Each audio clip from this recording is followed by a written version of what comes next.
জন্ম করো যথাযথা, কর্ম করো ভালো, কোনো বাধাই বাধা নয় যদি তোমরা ঈশ্বর পথে চলো। নমস্কার, আমি অ্যাস্ট্রোলজার বরুণ। প্রতিদিনকার মতন আজকেও কিন্তু শুধুমাত্র একটি ভিডিও তৈরি করছি তোমাদের উদ্দেশ্যে। আশা করছি ভিডিওর থাম্বনেল এবং ক্যাপশন দেখে কিন্তু তোমরা প্রত্যেকে বুঝতে পেরে গেছো আজকের ভিডিওটি কী নিয়ে করছি। হ্যাঁ, 30 বছর পর মীন রাশিতে শনিদেব। টাকার বৃষ্টিতে ভাগ্য খুলবে 3 রাশির, সুখ ও সমৃদ্ধি আসতে চলেছে 3 রাশির জীবনে। তাহলে সেই কোন ভাগ্যবান 3 রাশি আমি বলবো, কিন্তু জানতে গেলে ভিডিওটি স্কিপ না করে অর্থাৎ না টেনে প্রথম থেকে আমার শেষ অবধি তোমাদের সাথে থাকতে হবে। আর কয়েকদিনের মধ্যেই কিন্তু শেষ হতে চলেছে 2024 সাল। নতুন বছরে অনেক শক্তিশালী গ্রহগুলো কিন্তু তাদের অবস্থান পরিবর্তন করবে, অর্থাৎ 2025 সালে। যার মধ্যে একটি গ্রহ হলো কিন্তু শনি গ্রহ।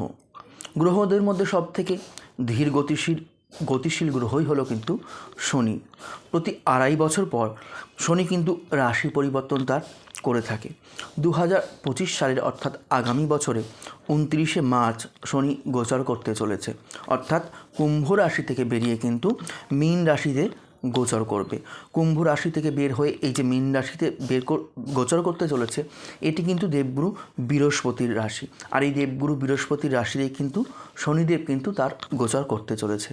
2.5 বছর পর কিন্তু আবার মেষ রাশিতে পৌঁছাবে, অর্থাৎ 2.5 বছর মীন রাশিতে অবস্থান করার পর তারপর কিন্তু মেষ রাশিতে আবার শনিদেব পৌঁছাবে। মীন রাশিতে শনির পৌঁছানোর পর বা গমন করার পর 12টি রাশির উপরেই কিন্তু শুভ এবং অশুভ প্রভাব পড়বে, যেহেতু শনির কিন্তু অনেক বড় গ্রহ। তবে সব থেকে লাভজনক হবে 3 রাশির জীবনে। এবার জানবো কোন সেই 3 রাশি।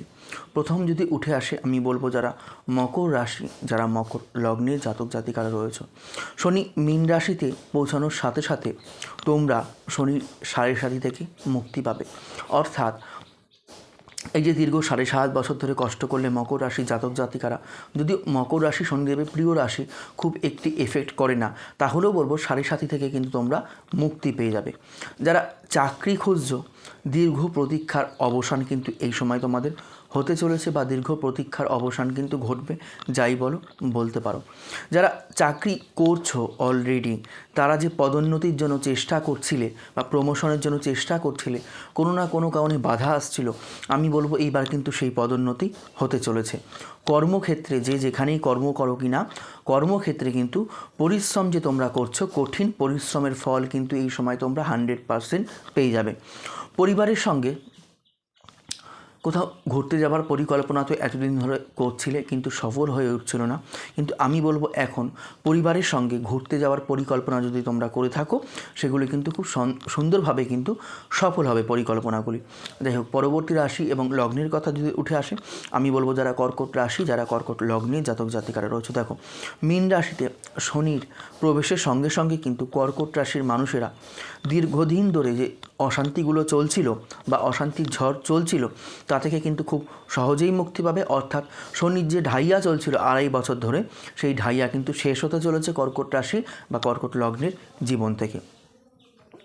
নতুন বছরে বেশ কিছু বিষয়ের সঙ্গে, অর্থাৎ নতুন বিষয়ের সঙ্গে তোমরা কিন্তু পরিচিতি হবে কর্কট রাশির জাতক এবং জাতিকারা, এবং তার দ্বারা কিন্তু তোমরা খুব সুন্দরভাবে লাভবানও হবে। কর্মক্ষেত্রে নতুন আয়ের উৎস পাবে কর্কট রাশির জাতক বা জাতিকারা।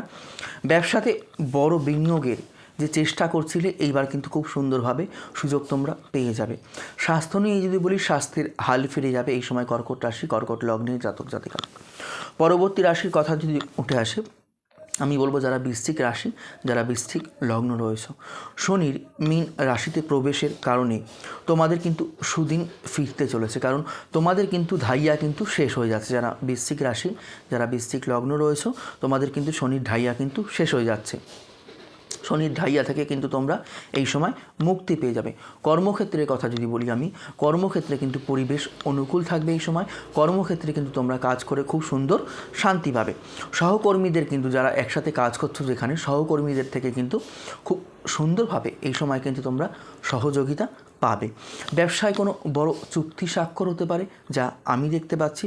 তবে কোনো সিদ্ধান্ত, যে কোনো সিদ্ধান্তই তোমরা নেও না কিন্তু তা কিন্তু ভেবে চিন্তে বিশেষভাবে কিন্তু নেওয়া দরকার। যারা পিতা মাতা রয়েছে সন্তানের থেকেও কিন্তু কোনো সুখবর তোমরা পেতে চলেছ। যাই হোক বন্ধুরা, এই ছিল আজকে আমার ভিডিও। যদি ভালো লেগে থাকে লাইক শেয়ার করতে ভুলো না, আর তোমাদের মূল্যবান মতামত অবশ্যই কিন্তু আমাকে কমেন্ট সেকশানে লিখে জানিও। দেখা হচ্ছে পরবর্তী কোনো ভিডিও অথবা লাইভ অনুষ্ঠান নিয়ে।